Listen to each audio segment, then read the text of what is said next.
Rendra cuma pengen usahanya bangkit, tapi setelah pulang dari Gunung Kawi, uang memang datang deras banget. Dan setiap tengah malam, seseorang mulai mengetuk pintu belakang rumahnya. Halo, Assalamualaikum warahmatullahi wabarakatuh. Ketemu lagi sama aku Nisa, seperti biasa di channelnya Do You Hear Me. So, malam ini aku bakalan ngebahas yang lagi hot-hot banget di Indonesia nih. Kayaknya hampir semua orang itu ngomongin tentang Gunung Kawi, ya kan? Yang di Instagram tuh lagi heboh list itu loh, apa sih kayak list kalau ke Gunung Kawi itu harga ini apa dan segala macamnya. Kalian udah lihat belum?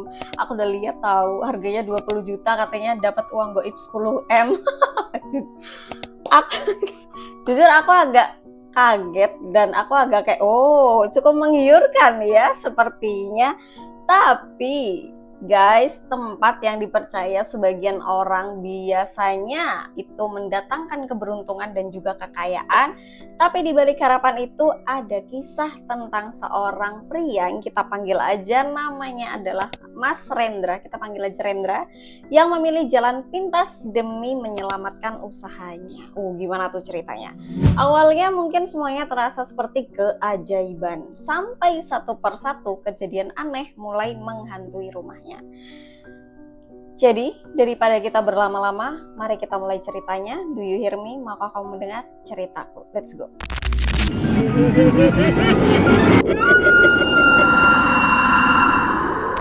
Usianya baru menginjak sekitar 34 tahun. Selama bertahun-tahun, dia hidup sebagai pemilik usaha percetakan kecil yang ada di pinggiran kota, yang dimana pelanggannya semakin hari itu semakin sedikit. Mesin cetaknya pun sudah cukup tua, utang cicilannya mulai menumpuk, listrik beberapa kali hampir diputus, sementara istrinya lagi hamil anak pertama, guys. Hampir setiap malam Rendra itu duduk sendirian di depan toko yang lagi udah setengah kosong, memandangi jalan raya yang makin lama makin sepi sambil menghitung sisa uang di dompetnya dia. Hasilnya selalu sama, nggak pernah cukup dan selalu kurang, minus lah jatuhnya. Sampai pada akhirnya tanpa Rendra itu tanpa sengaja dia itu mendengar percakapan antara dua pelanggan yang memang lagi nyetak proposal proyek mereka. Mereka pun membicarakan seorang pengusaha yang dulunya itu miskin banget, terus tiba-tiba mendadak kaya raya setelah pulang dari Gunung Kawi. Awalnya Rendra cuma menganggap itu hanya omong kosong belaka, kayak apaan sih, nggak jelas banget, katanya Rendra. Tapi ketika orang sudah benar-benar terdesak, sesuatu yang bahkan terdengar sangat-sangat mustahil justru terasa paling masuk akal di waktu itu. Beberapa minggu kemudian, Rendra pun mulai mencari informasi secara diam-diam. Dia membaca cerita dari forum lama, mendengarkan kisah dari sopir-sopir truk, berbincang dengan pedagang kopi yang pernah bolak-balik ke Malang. Sampai pada akhirnya, Rendra bertemu seorang pria yang kita panggil aja namanya adalah Pak Giman. Lelaki itu usianya hampir sekitar 60-an tahun, guys.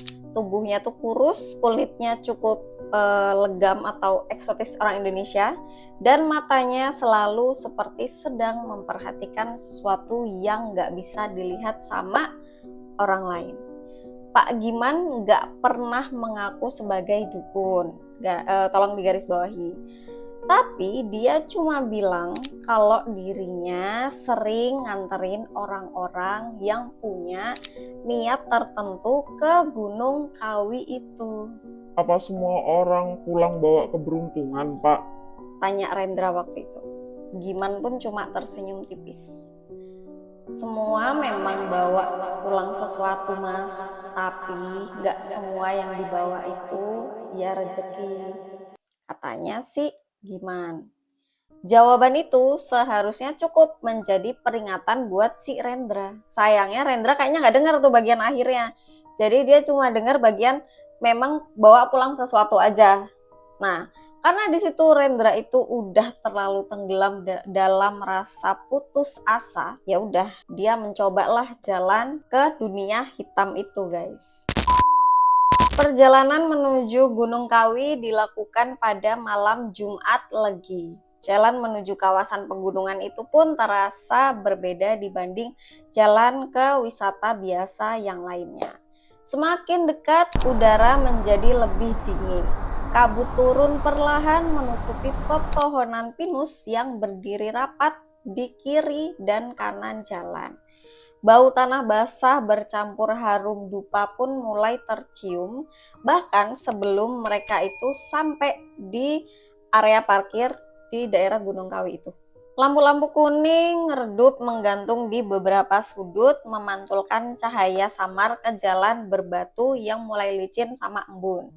Di kejauhan pun terdengar suara jangkrik yang saling bersahut-sahutan satu sama lain, sesekali bercampur gonggongan suara anjing yang menggema terus hilang ditelan sama kabut. Rendra pun di situ memperhatikan orang-orang yang datang malam itu, guys. Ada yang pakai pakaian biasa kayak wisatawan, ada pula yang bawa sesajen dalam keranjang bambu. Beberapa orang ya udah kayak jalan aja tanpa banyak ngomong. Gak ada yang ngomong sama sekali, bahkan menundukkan kepala seperti sedang memikul beban yang gak kelihatan. Anehnya, gak ada wajah yang tampak benar-benar tenang di sana. Bahkan mereka yang tersenyum pun menyimpan tatapan kosong yang sulit buat dijelasin. Akhirnya karena tadi si Pak Giman itu membawa Rendra melewati jalan setapak menuju sebuah bangunan tua yang diterangi lilin dan lampu minyak yang masih lampunya lampu teplok. Tahu kan lampu teplok yang pokoknya yang lampu zaman dulu gitu, guys. Aroma bunga kenanga, melati, kemenyan, dan dupa itu bercampur jadi satu. Jadi ya kok bayangin aja lah baunya kayak gimana. Menusuk hidung banget, tetapi sekaligus membuat kepala itu terasa ringan di situ. Di dalam ruangan itu sudah duduk beberapa orang dalam diam, hening banget. Gak ada yang saling menyapa satu sama lain. Mereka cuma memandang lantai seolah memang sedang menunggu sesuatu.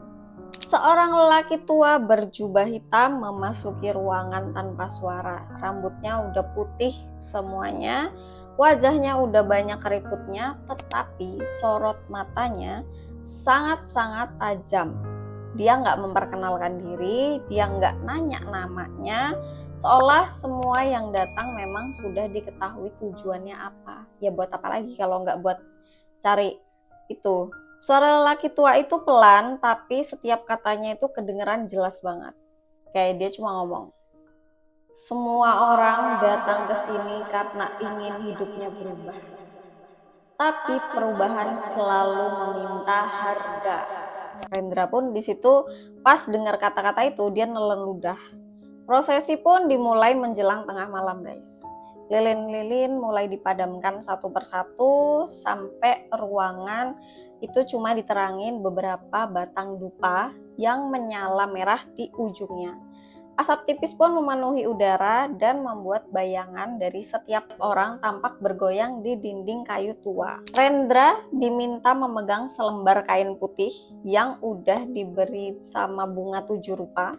Setelah itu, dia diminta mengucapkan semua keinginannya si Rendra dalam hati tanpa boleh membuka mata. Jadi kayak dia pejemin mata terus dia menggumamkan apalah yang sebenarnya dia pengenin.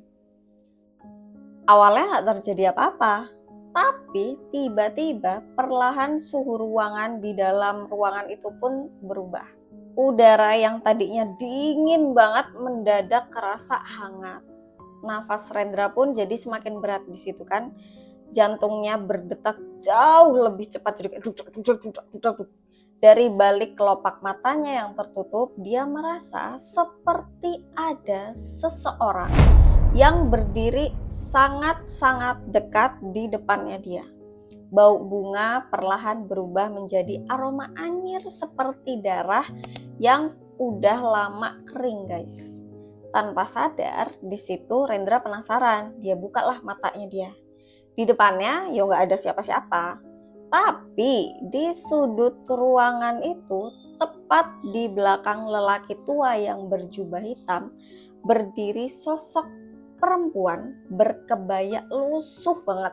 Rambutnya tuh udah panjang nutupin wajahnya dia, kakinya nggak menyentuh lantai, tubuhnya hanya bergoyang perlahan mengikuti asap dupa. Nggak ada orang lain yang bereaksi sama sekali, seolah cuma Rendra yang bisa ngeliat si sosok itu aja. Prosesi selesai menjelang subuh guys. Sebelum pulang, lelaki tua itu menyerahkan sebuah kantong kain kecil berisi koin kuno, akar kering, dan selembar benang warnanya merah. Terus dia bilang lah sama si Rendra, jangan pernah dibuka, jangan pernah dipisahkan dari tubuhmu selama 40 hari. Rendra pun disitu cuma ngangguk aja pas dengar wejangan dari si kakek tua itu.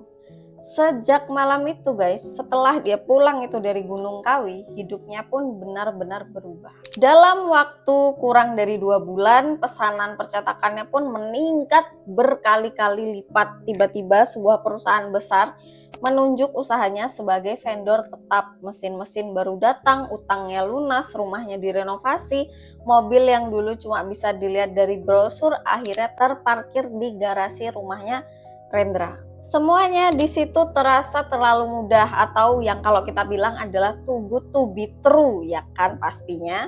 Kalau biasanya orang sukses perlu bertahun-tahun, Rendra cuma membutuhkan hitungan minggu aja guys. Tetapi secara bersamaan dengan datangnya rezeki yang kita tahu itu bukan dari rezeki yang halal, hal-hal aneh pun mulai muncul dari situ. Setiap pukul 12 lewat 13 menit malam, terdengar suara ketukan 3 kali dari pintu belakang rumahnya Rendra. Pas dibuka sama Rendra, nggak ada siapa-siapa di sana guys. Yang ada cuma aroma bunga melati yang wanginya tuh kuat banget. Istrinya Laras mulai sering terbangun karena mendengar suara langkah kaki mengelilingi kamar. Awalnya dia mengira kalau itu suara tikus yang ada di plafon rumah. Namun, suara itu terdengar jelas berasal dari lantai keramik, pelan berat seolah seseorang itu berjalan tanpa alas kaki sambil menyeret ujung kain panjang. Suatu pagi pun Laras menemukan jejak basah menuju ke ruang tamu. Anehnya, jejak itu guys, itu cuma terdiri dari kaki kiri aja, jadi nggak ada kaki kanannya, jadi kayak cuma satu kaki aja. Dan di situ pun Rendra itu kayak masih berusaha buat mengabaikan semua itu. Baginya semua itu mungkin ya udahlah cuma kebetulan aja. Sampai pegawai percetakannya mulai satu persatu itu mengundurkan diri guys. Mereka itu mengaku sering ngeliat perempuan berdiri di depan mesin cetak setiap sore, kadang cuma bayangan, kadang kelihatan jelas, selalu memakai kebaya kusam dengan rambut yang menutupi wajah. Begitu didekati, sosok itu menghilang dan cuma meninggalkan bau dupa yang sangat-sangat pekat sekali. Seorang operator pun bahkan pingsan setelah melihat perempuan itu berdiri tepat di belakangnya Rendra waktu mereka lagi menghitung hasil produksi. Nah, yang lebih mengerikannya lagi guys, ternyata Rendra itu sama sekali nggak merasa ada siapapun yang ada di belakangnya dia. Malam demi malam pun gangguan itu semakin menjadi-jadi. Lampu rumah itu sering berkedip tanpa sebab, padahal udah dicek tuh saklar listrik nggak ada yang bermasalah sama sekali. Air keran kadang mengeluarkan bau amis selama beberapa menit. Kucing-kucing liar itu udah selalu berhenti di depan pagar, menatap rumahnya sambil ngeong panjang sebelum pada akhirnya mereka semua ketakutan dan lari si kucing-kucing itu. Laras yang di situ lagi hamil pun mulai mengalami mimpi yang sama dan selalu berulang-ulang kali. Dalam mimpinya si Laras, seorang perempuan tua menggendong bayi berbalut kain yang berwarna putih. Setiap kali Laras itu hendak mengambil si bayi itu, perempuan itu selalu berkata pelan, "Ya, ini milikku." dia bilang gitu guys. Kalimat itu terus menghantui pikirannya si Laras. Memasuki hari ke-40, kantong kain pemberian lelaki tua itu tiba-tiba robek sendiri di hari ke-40 itu guys. Padahal selama ini selalu berada di saku bagian dalam jaketnya si Rendra.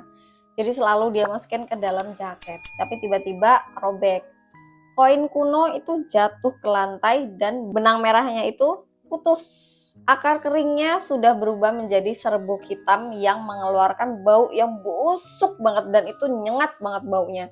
Malam itu juga suara ketukan di pintu pun berubah. Bukan cuma 3 kali, tapi secara terus-menerus. Jadi kayak gak berhenti-berhenti sampai hampir 1 jam guys. Coba kalian bayangin, kalian malam-malam mau tidur tapi tiba-tiba ada suara ketukan pintu begini-begini hampir 1 jam, apa gak stres itu kalian? Coba kan. Rendra pun pada akhirnya memberanikan diri lah, dia buka itu pintu tapi gak ada siapapun di sana. Namun tepat ketika hendak menutup kembali pintunya, dari pantulan kaca jendela itu dia melihat seseorang perempuan berdiri sangat dekat banget di belakangnya dia. Wajahnya itu kelihatan jelas banget Rendra lihat. Kulitnya putih keabu-abuan, matanya hitam seluruhnya tanpa ada bola mata, mulutnya tersenyum terlalu lebar sampai ke telinga. Seram. Saat Rendra itu noleh dia, sosok itu pun lenyap. Yang tersisa cuma hawa dingin yang nusuk banget ke tulang. Keesokan paginya Laras mengalami pendarahan yang hebat banget. Jadi kayak udah wah banyak banget lah itu cairan merahnya. Dokter pun berhasil menyelamatkan nyawanya. Tetapi bayi yang mereka tunggu-tunggu bertahun-tahun lamanya gak dapat diselamatkan. Jadi bayinya dari Rendra dan Laras pun pada akhirnya meninggal dunia guys. Sejak hari itu pun rumah yang dulu dipenuhi kebahagiaan berubah menjadi tempat yang paling sunyi. Laras sering duduk sendirian menatap kamar bayi yang belum sempat dia pakai. Sementara Rendra mulai dihantui oleh perasaan bersalah yang perlahan menggerogoti pikirannya sendiri. Dia pun akhirnya kembali mencari siapa tadi? Pak Giman. Namun ternyata rumah lelaki tua itu pun kosong guys, nggak ada siapa-siapa di sana. Tangga sekitar mengatakan bahwa Pak Giman sudah meninggal hampir 3 tahun sebelumnya. Jawaban itu pun membuat darah Rendra seolah berhenti mengalir. Kalau misalnya Pak Giman sudah meninggal guys, bahkan sebelum sebelum si Rendra itu sempat ke Gunung Kawi. Kalau gitu siapa yang nganter Rendra ke Gunung Kawi waktu itu? Kan itulah pertanyaannya kan. Dengan sisa keberanian yang ada di situ, karena Rendra udah dengar tuh dari tetangga kalau ternyata Pak Giman itu sudah meninggal 3 tahun sebelum, bahkan si Rendra itu sebelum ke Gunung Kawi, jantungnya Rendra itu kayak jatuh ke kaki guys. Jadi tiba-tiba asam lambungnya dia naik. Rendra pun kembalilah ke Gunung Kawi seorang diri guys. Jadi udah gak sama Pak Giman, karena yang kita tahu ternyata Pak Giman sudah meninggal. Kabut malam terasa jauh lebih tebal dibanding kunjungan si Rendra sebelumnya.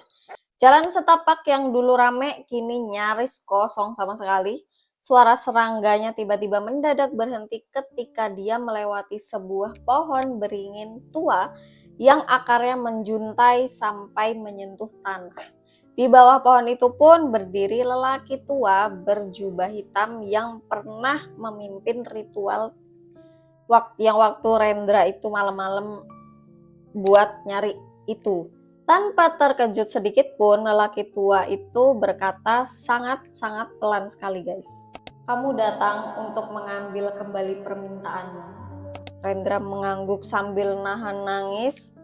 Terus dia tanya lagi sama si kakek tua itu, apa masih bisa kek? Lelaki tua itu pun menghela nafas panjang. Bisa. Harapan Rendra sempat muncul di situ, guys. Tapi semua yang sudah kamu punya atau yang sudah kamu terima harus dikembalikan. Udah tuh, ya udah Rendra cuma diem aja di situ. Beberapa hari setelah pulang dari Gunung Kawi untuk kedua kalinya, usaha percetakannya mulai mengalami masalah bertubi-tubi.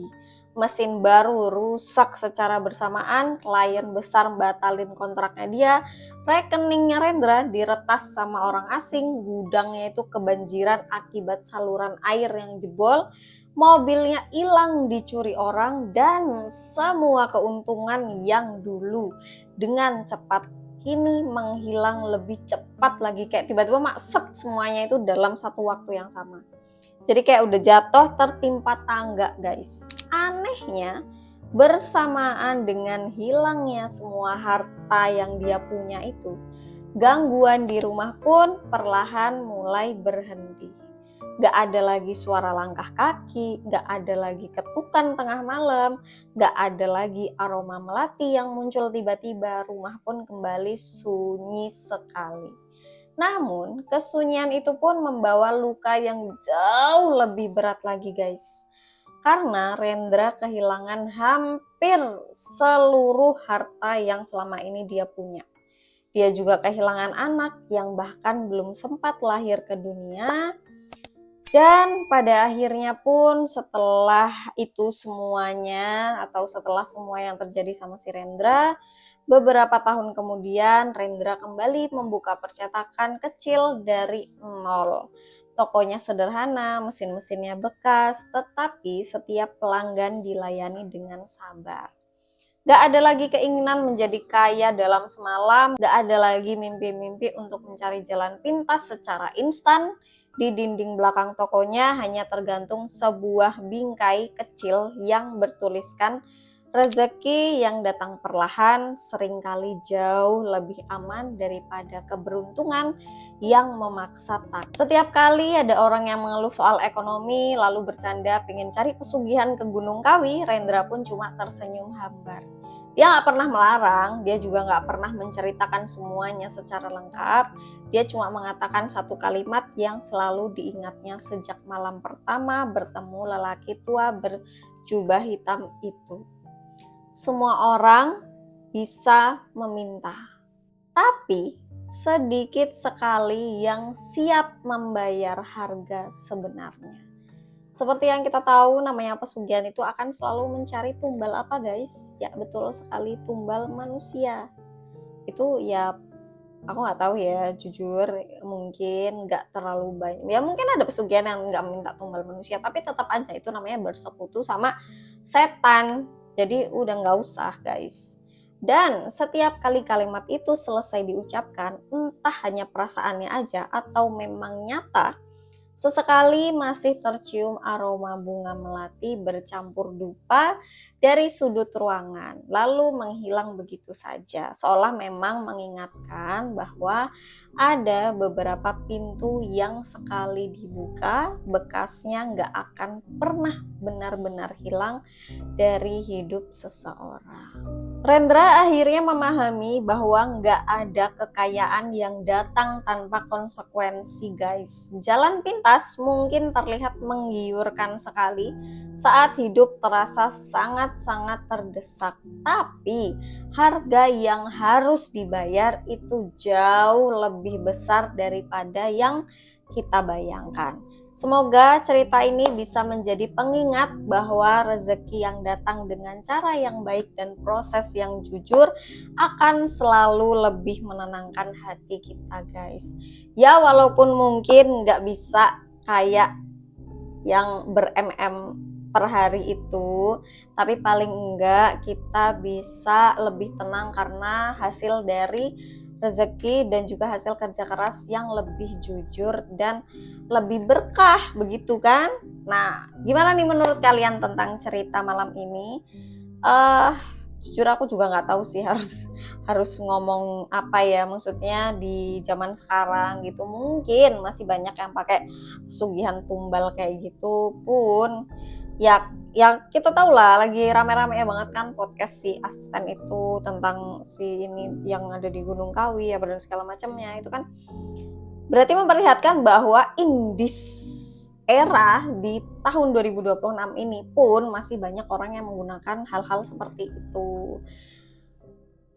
Ya udahlah ya guys ya, kita juga nggak bisa ngejudge, jadi kayak ya udah itu pilihan hidupnya dia. Kalau misalnya dia merasa itu lebih better ya monggo silahkan. Tapi buat kalian semua yang menonton video ini dan sudah klik video ini, aku berharap kita semua dijauhkan dari hal-hal yang seperti itu dan jangan pernah sampai untuk melakukan hal-hal yang seperti itu guys. Kalau kamu pernah ada nih temanmu atau siapalah yang punya cerita tentang pesugihan atau tumbal atau yang berhubungan dengan Gunung Kawi, kamu bisa tulis cerita kamu di kolom komentar. Kalau ceritanya panjang bisa juga ditulis di ini podcast00@gmail.com. Siapa tahu cerita kamu yang akan kita bawakan di malam-malam selanjutnya. Oke, terima kasih. Terima kasih juga yang sudah klik video ini. Kalau kamu suka jangan lupa like dan subscribe. Nyalain loncengnya juga biar kamu tahu kalau misalnya kita upload video baru. Stay safe dan stay tune terus di channelnya Do You Hear Me. Bye bye. Wassalamualaikum warahmatullahi wabarakatuh.